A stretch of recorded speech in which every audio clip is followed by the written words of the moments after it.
सोचिए, भारत में एक ऐसी जगह है जहां आज की तेज रफ्तार ट्रेनें भी एक पुराने मंदिर के सामने सिर झुकाती हैं। जी हां, सलामी देती हैं। तो चलिए आज इसी अनोखी कहानी में थोड़ा और गहरा उतरते हैं। अब सवाल ये उठता है कि आज के ज़माने की मॉडर्न ट्रेन्स एक छोटे से मंदिर के लिए भला क्यों रुकेंगी? ये तो टेक्नोलॉजी और विश्वास के बीच एक बड़ा ही इंटरेस्टिंग क्लैश है ना? आखिर क्या है इस जगह में ऐसा कि लोहे की पटरियों पर दौड़ती या विशाल ट्रेनें भी यहां आकर अपनी रफ्तार धीमी कर लेती हैं? और सुनिए, ये कोई किस्सा कहानी नहीं है। ये बिलासपुर कटनी रेल रूट की एक जीती जागती हकीकत है। भारत की सबसे बिजी रेलवे लाइंस में से एक, जहां ये रस्म हर रोज हर ट्रेन निभाती है। तो रुकती ट्रेनें, झुकते सलाम, आखिर होता क्या है यहां पर? ये सलामी दी कैसे जाती है? क्योंकि यहां से गुजरने वाली हर एक ट्रेन, चाहे वो पैसेंजर ट्रेन हो या मालगाड़ी, एक खास परंपरा को जरूर निभाती है।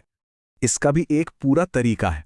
देखिए, जैसे ही ट्रेन मंदिर के पास पहुंचती है, उसकी स्पीड अपने आप कम हो जाती है।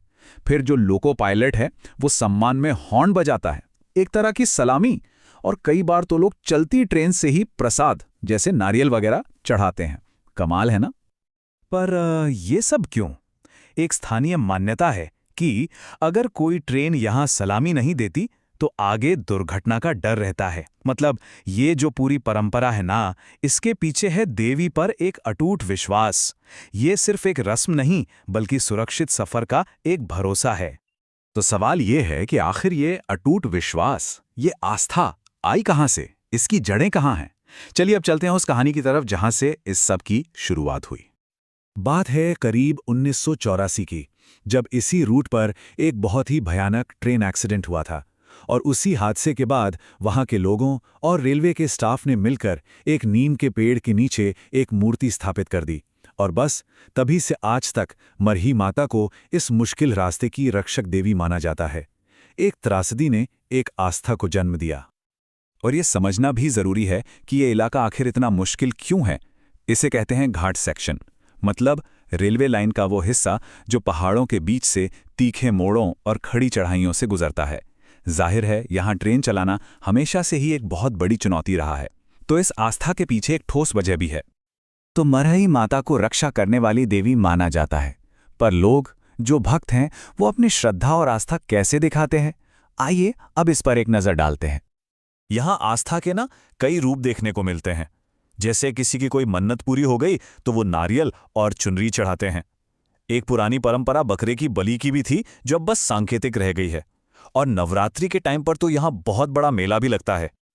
और अगर कभी मंदिर परिसर में जाएं, तो देखेंगे कि वहां हजारों नारियल बंधे हुए हैं।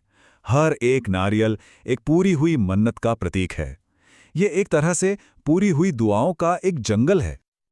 अब देखिए, इस जगह की खासियत सिर्फ रेलवे ट्रैक या मंदिर तक ही नहीं है। ये जंगल के बीच का एक धाम है। और इसका एक और पहलू है जो इसे और भी ज्यादा स्पेशल बनाता है।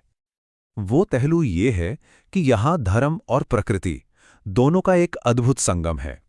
एक तरफ तो ये मरही माता का प्रसिद्ध मंदिर है, और दूसरी तरफ ये जगह अचानक मार टाइगर रिजर्व का हिस्सा भी है। मतलब आस्था भी और वाइल्ड लाइफ भी एक ही जगह पर। तो यहां पहुंचे कैसे? देखिए, रेल से जाना सबसे आसान है, भनवा टंग स्टेशन के जरिए।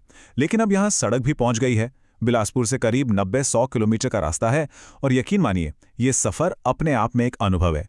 घने जंगल के बीच से गुजरने का एक अलग ही रोमांच है। तो कुल मिलाकर कहानी यह है कि एक हादसे से जन्मा एक छोटा सा मंदिर आज की मॉडर्न इंजीनियरिंग का रक्षक बन गया है। ये इस बात का सबूत है कि विश्वास की शक्ति कितनी गहरी और स्थायी हो सकती है। तो आखिर में एक सवाल मन में आता है कि जब टेक्नोलॉजी और आस्था का मिलन होता है, तो क्या चमत्कार ऐसे ही होते हैं?